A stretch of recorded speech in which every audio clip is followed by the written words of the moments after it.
Centenário ancião, centenária luta.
Eles não foram consultados, nunca foram ouvidos, nunca foram reparados, nunca teve um estudo efetivo de impactos ambientais.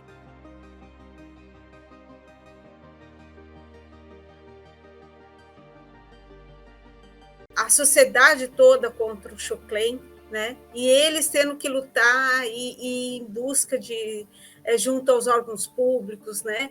E tudo o que os Choclen conseguiram até agora foi de muita luta.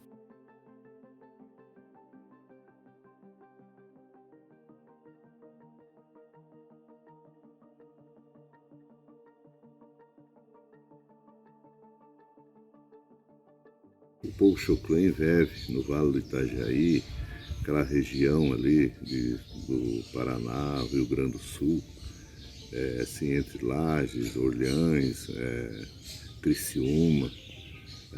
Essa região o pessoal sempre viveu, segundo a história, 5.000 anos, né?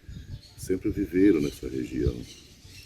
E depois, com muito tempo, com a vinda dos europeus, foram assassinados uma centena de vezes, né? Até porque a matança foi pago pelo Estado brasileiro, né? Pelo governo, para que desse lugar aos europeus que estavam vindo do século passado. E as melhores terras Choclen para a pequena agricultura de subsistência, que alguns chamam de alto consumo, essas ficariam debaixo das águas da barragem quando fosse fechada. Ou seja, as melhores terras ficarem inutilizadas.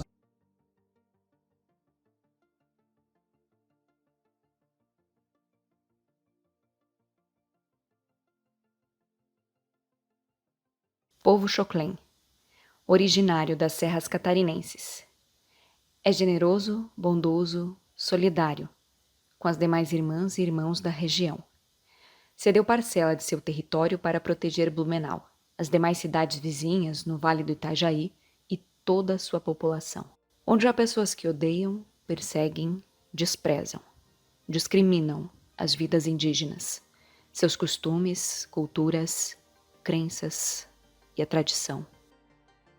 Mas os Choclen não se importaram com os preconceitos e toda a aversão, permitindo que sobre suas terras uma barragem fosse posta em construção.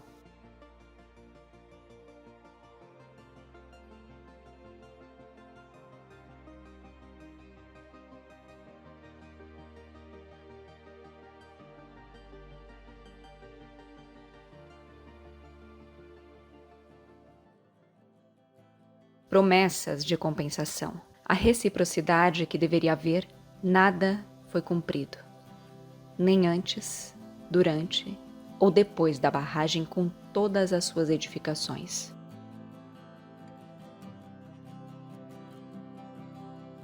Mas a obra do abuso está lá, causando desterritorialização, evidenciando o autoritarismo gerador de injustiças e opressão. E sem manutenção permaneceu por mais de uma década. Não houve, dos governantes, em relação aos Choclen, nenhuma palavra ou gesto de preocupação. Mas diante do perigo eminente, ocasionado pelas fortes chuvas, avançaram contra os Choclen como se fossem eles os responsáveis pelas enchentes e uma possível inundação. Sem diálogo ou pedido de permissão, o governador Jorginho Melo, com sua força de opressão, invadiu a terra indígena para fechar as comportas da barragem, cheia de rachaduras por falta de manutenção. Ameaçaram os líderes indígenas que pediam explicação, também agrediram, com bombas e tiros, o restante da população, já que esta exigia prudência na operação. Mas é para não ficar lá. Agora é submissa, polícia militar. Obrigado.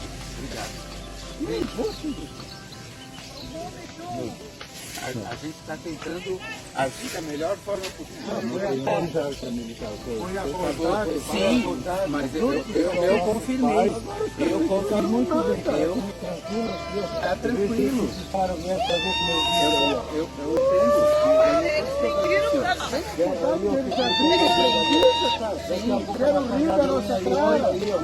Tudo por causa de vocês.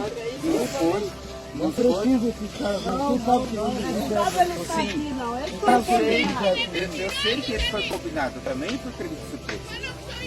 Aí a gente está falando, não, é submissa, polícia militar, tem medo de levar tiro de novo. E aconteceu isso. Então nós estamos tentando...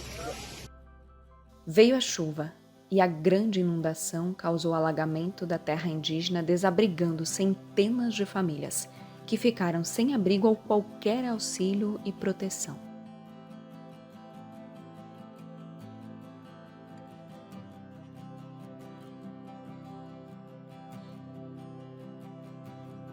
Então, pessoal, esse mapa aqui, ó, ele é o mapa das áreas de risco, né? O mapa do território do uso tradicional, áreas de segurança física e alimentar.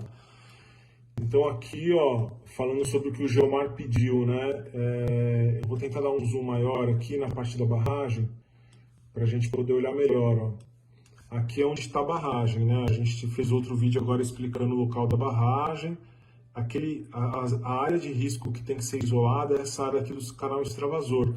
Então esse mapa aqui, ele já está mostrando toda essa área aqui azul clara, é a área que vai ficar inundada na cota 310. Quando como as comportas estão fechadas e a barragem está quase cheia, a água vai vazar pelo canal extravasor que está aqui, né? Quando ela começar a vazar, significa que ela atingiu a altura 310, que é o chamado cota 310. Quando isso acontecer, tudo isso aqui vai estar inundado. Então essa aqui, ó, é a área que vai ficar inundada, né? Ó, é isso que o Geomar pediu para enfocar, que é a cota 310. Então boa parte das aldeias que estão pro lado de cá, ó, Palmeira, Figueira, são realmente as áreas de maior risco, né? Principalmente porque já tem umas áreas ali que tem casa rachando, etc. Então as áreas de atenção máxima são essas áreas, sem contar que vão estar com vários pontos de isolamento, começando já por aqui, né?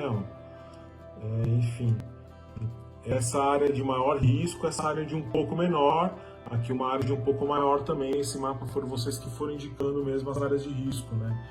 Então na cota 310 tem que ficar bem atento, principalmente nessas áreas aqui em vermelho, tá? Aqui a área do bugio, do toldo, o toldo aqui mais para cima também é uma área que já deve estar em situação de isolamento, tá? Então na cota 310 fica muito atento nessas áreas aqui principais. A barragem norte conteve as cheias na cidade, mas pôs em risco as vidas indígenas, fato que não gerou nenhuma comoção das autoridades e do restante da população.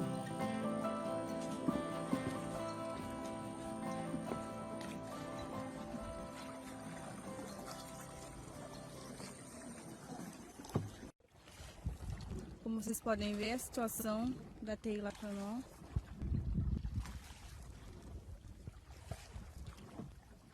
Eu estou cruzando de canoa agora. E lá está a barragem.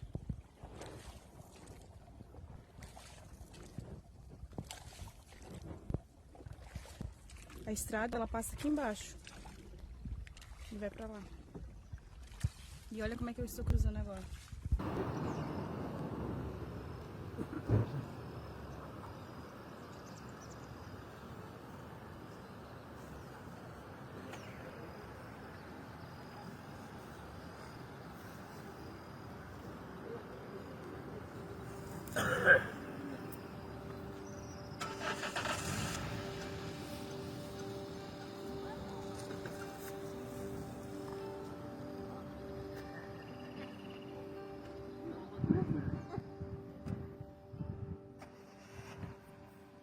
O que se buscava, na verdade, era proteger, nas cidades da região, as empresas promotoras dos festejos das Oktoberfest, anualmente realizados pelos descendentes de alemães.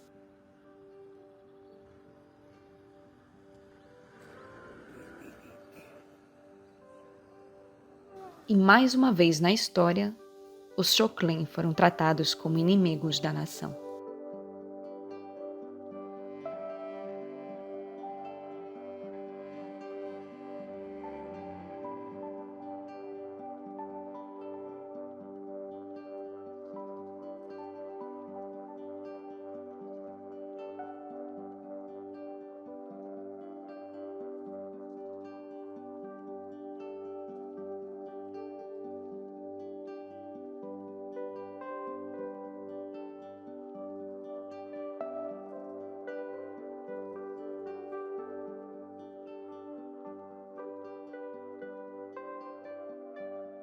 O DNOS, a partir daquele grupo de trabalho de 57, é instituído, né, um grande projeto de controle quase que geral da bacia. A barragem norte, hoje em José Boatê, seria uma barragem para acumular, de retenção de água, para acumular 357 milhões de metros cúbicos de água. Ela custou 90 milhões de dólares e foi construída entre 1976 e 92. Ela levou muito tempo, 16 anos, foi a mais lenta das barragens em construção. A barragem oeste, no município de Taió, de retenção de apenas 10 milhões de metros cúbicos de água. Foi iniciada a sua construção em 63 e concluída em 72, custou 10 milhões de dólares à época. E a barragem sul Ituporanga, que consegue armazenar 85 milhões de metros cúbicos de água, que teve sua construção em 1964, no ano do último golpe militar, né, que tivemos no Brasil, e a conclusão se deu em 75 a um custo de 31 milhões de dólares. Então a gente já vê que o governo da União investiu milhões de dólares para tentar conter os rios da bacia do Itajaí. A barragem norte, desde a sua construção, do início da sua construção, em 1973, ela vem gerando impactos muito grandes. Para termos uma ideia, no dia 21 de dezembro de 1980, a ensecadeira de montante da barragem norte, ela rompeu. Os indígenas ficaram isolados, tiveram suas casas, suas terras. Foi o primeiro grande impacto, não é, Choclen, sobre a partir da construção da barragem norte. E não havia nenhum tipo de mecanismo de emergência para um rompimento. Era uma ensecadeira, evidentemente, ela tinha poucos metros de altura, mas ela já promoveu a maior enchente vivida em José Guatê e vivida em Ibirama, porque naquela manhã, aliás, de 21 de dezembro de 1980, a população se acordou no canteiro de obra, os indígenas, né, e os teuto-brasileiros, ítalo-brasileiros que lá viviam, com um grande lago, coisa que nunca havia ocorrido na bacia do rio Itajaí, do norte, ou do Hercílio e do rio Dolman. E no início da tarde, meados da tarde, né, a água passa por cima da ensecadeira e rompe. Como não havia um sistema de alerta, caminhões da própria empresa construtora seguem no sentido de Ibirama, não é? Que são 25 quilômetros a partir da barragem, buzinando e pedindo para que o povo saia, né, da região que seria impactada pelo rompimento da ensecadeira de montante de 1980. A barragem para a construção em 1980, porque uma série de discussões políticas de novo ocorrem em toda a bacia, envolvendo inclusive alguns engenheiros, né, Associação de Engenheiros de Santa Catarina, do Vale do Itajaí e assim por diante, e a barragem ela fica paralisada por 5 anos, só iniciando a sua reconstrução, né, a partir de 1980, redimensionando algumas coisas, tanto que redimensiona o vertedouro, que foi a grande celeuma dos últimos dias. Ou seja, nas redes sociais mostram o primeiro vazamento histórico do vertedouro da barragem norte, antes do rompimento da ensecadeira de 1980, seriam 100 metros para extravasar as águas em excesso contidas na barragem, e depois passou para 300 metros, triplicando o volume de água que a barragem lançaria para dentro do rio, da calha do rio, que já não é mais o mesmo, é modificado por uma barragem, evidentemente, né? Mantendo o seu curso até Blumenau e depois na foz do rio Itajaí.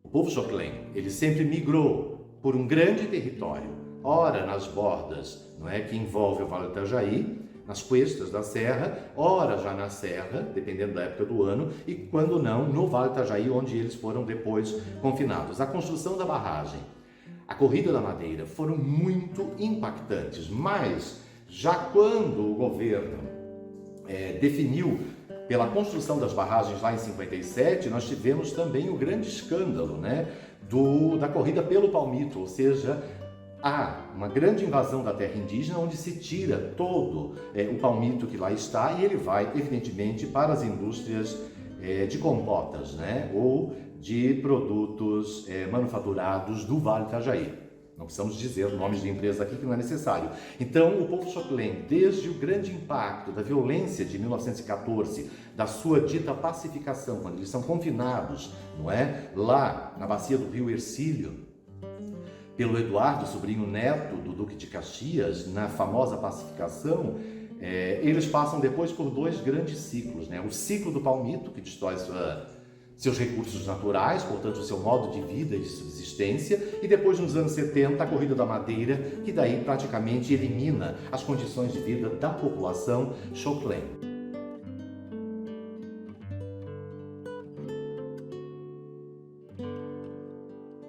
A matança do povo Xoclen, e eu lembro uma data que não é um pouco triste a gente falar sobre isso, e saber que dia 4 de agosto de 1904, né, foram mortos esse dia 244 indígenas, sendo homens, mulheres e crianças, mulheres grávidas. Então a história diz, não sou eu que estou falando, nos jornais da época dizia que os matadores comentavam que matar os indígenas, cortar as crianças no meio era tão macio quanto um talo de banana. Então, na verdade, imagina nós, as nossas tias, os nossos tios, né, crianças sendo mortas, pago pelo governo brasileiro, pago pelo estado de Santa Catarina para colocar esses europeus que estavam vindo de uma guerra. É claro que a vida é mais importante, então teria como ter encontrado outro caminho até para dar lugar aos europeus. Então estava vindo de uma guerra, sofrendo. Mas eu acredito que não tinha necessidade daquela época e nem hoje.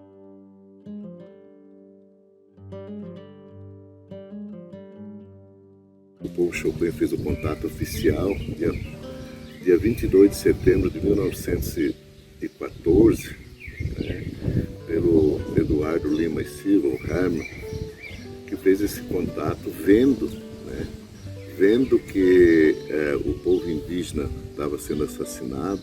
Então até assim a gente agradece a atitude de um alemão na época no estado de Santa Catarina, que fez a denúncia dessa grande matança desse povo indígena do estado de Santa Catarina, né? E até porque ele não concordava com aquela ação do governo.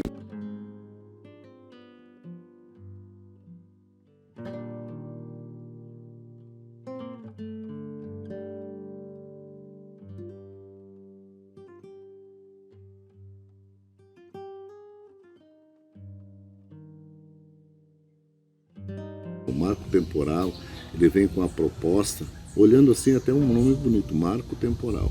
Mas ele não é, ele vem trazer a pior situação na área ambiental para o Brasil. O direito dos povos, um direito fundamental às suas terras tradicionalmente ocupadas, de acordo com a decisão do Supremo Tribunal Federal, é um direito originário, um direito congênito, um direito que inclusive antecede a própria existência do Estado brasileiro. E é uma obrigação do Estado brasileiro reconhecer esse direito. Ao se fazer um procedimento administrativo de demarcação de uma terra indígena, o Supremo Tribunal Federal reafirmou o entendimento jurídico de que não se está a criar um direito, está-se a reconhecer um direito. O marco temporal é uma máquina de moer a história. Ele acaba com a história e muda toda a história. Para ele, de 5 de outubro de 88 para trás, não há mais história. E sim a partir daquele dia. Ele inverte a lógica também. Quem não estava passa a estar e quem estava passa a ser invasor. Reposicionando as pessoas, colocando o colonizador como o dono da terra e o indígena como invasor. O marco temporal nega a presença do indígena neste território. E negando a presença do indígena, ele nega a contribuição. O marco temporal nega as práticas que a gente teve de sobrevivência. Nega a nossa ciência, nega o nosso canto, a pintura e a culinária. Nega que esses milênios todos os povos indígenas estiveram presentes e cuidando da biodiversidade. Então ele nega a contribuição do indígena para o planeta e nega a contribuição do indígena na história desse então chamado país. Além de nocivo, o marco temporal tira a gente da história, reposiciona a gente na história, transforma o bandido em mocinho e transforma o originário em um ser perverso que ocupou e invadiu a terra de outras pessoas. O marco temporal é isso. Ele é temporal mesmo. Essa máquina volta no tempo, reverte o tempo, troca as pessoas de tempo, coloca as pessoas em tempo diferente e apaga a memória e muda a história.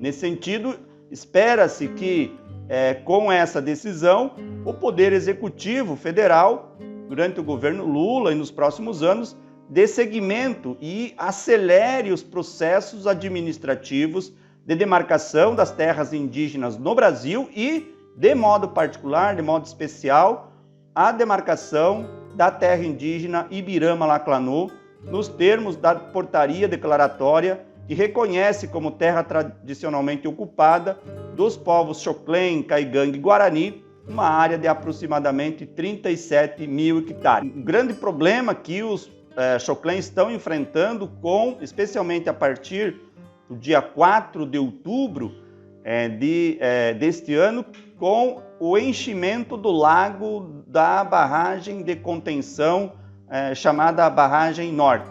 Essa barragem, construída em cima, sobre o território do povo Xoclém, ela contribui, né, para a contenção de cheias e assim beneficia toda a população catarinense, enfim, que vive a jusante dessa barragem em vários municípios, né, no Vale do Rio Itajaí. No entanto, o povo Xoclém é quem sofre as consequências, né, paga esse preço muito alto e não tem tido a devida atenção, a devida compensação por parte dos órgãos públicos. Infelizmente, o governo de Santa Catarina tem apenas atuado na provocação, né, e provocando, inclusive, violências contra o povo Xoclém em função dessa barragem.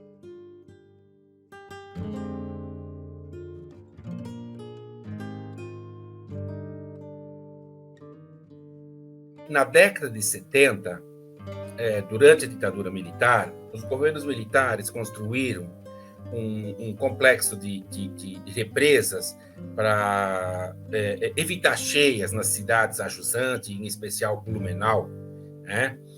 E a maior delas situava-se justamente no limite a jusante da terra indígena, ou seja, então o barramento ficava fora da terra indígena, mas todo o represamento era dentro da terra indígena. E foi alagadas as terras justamente onde o povo Xoclém se encontrava, que era na margem do rio Hercílio ou Itajaí do Norte. E épocas de chuva, quando a barragem entra, o caminho entre as aldeias, né, entre as comunidades, fica isolado, o caminho fica bloqueado, né? Quando nós chegamos para trabalhar na região, em 98, tinha sido naquele ano criado um grupo de trabalho, né, para identificação da terra. Porque os Xoclém começaram a perceber, foram expulsos de um local, que eles foram retirar alguns produtos da mata e foram expulsos pelos moradores. Aí falaram, mas espera aí, como essa terra é nossa? Isso foi lá no ano 94, 95. E aí teve um conflito, eles retomaram aquela terra e aí a FUNAI se obrigou a criar um grupo de trabalho para identificar, enfim, fazer um estudo, o que estava acontecendo, enfim, né? E identificar os limites da terra. E aí acompanhamos todo esse processo, né? E o GT, coordenado pelo antropólogo Valmir Pereira e toda a equipe, inclusive, né, nós acompanhamos, embora não estávamos no grupo de trabalho, acompanhamos todo o trabalho desenvolvido, acompanhando, inclusive, a comunidade indígena, fazendo as reflexões, discutindo os entendimentos, né, o que é demarcação, o que significa, né, aquela linguagem utilizada, enfim, um pouco entender também a linguagem deles, o que eles reivindicavam de terras, por que aqueles limites, por que não outros limites. E de modo que o trabalho ficou pronto em 98, no ano 2000, 2001 ele ficou pronto, né? O estudo ficou pronto e começou os trâmites, então, para dentro da FUNAI e do Ministério da Justiça. E aí foi um trabalho um pouco mais árduo.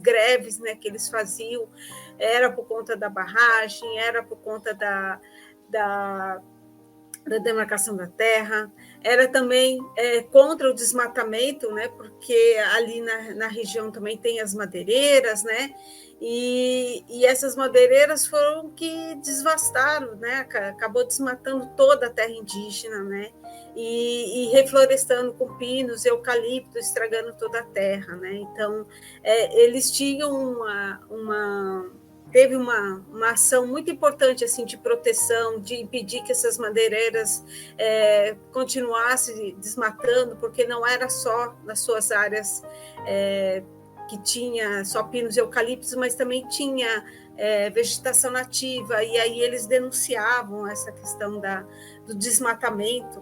Quando a FUNAI foi apresentar o relatório de identificação e delimitação da terra e definir o tamanho da terra indígena, né? Então, a FUNAI já tinha uma proposta de redução das terras, dos 37.108 hectares que ficou, né, e deixaria partes da terra. E eles, os mais velhos, diziam, olha, nós não queremos nem terra a mais, nem terra a menos, nós queremos a terra que é nossa, né? E aí, diante disso, a FUNAI propôs deixar partes das terras tradicionais, né, fora, com a alegação de que seria mais fácil, né, e que seria mais rápido o processo, né, para a regularização da terra. E as mulheres chegaram na reunião e disseram não, nós não queremos a redução das terras, nós queremos o que é nosso, né, não queremos dos outros, nós queremos o que é nosso, e bater o pé.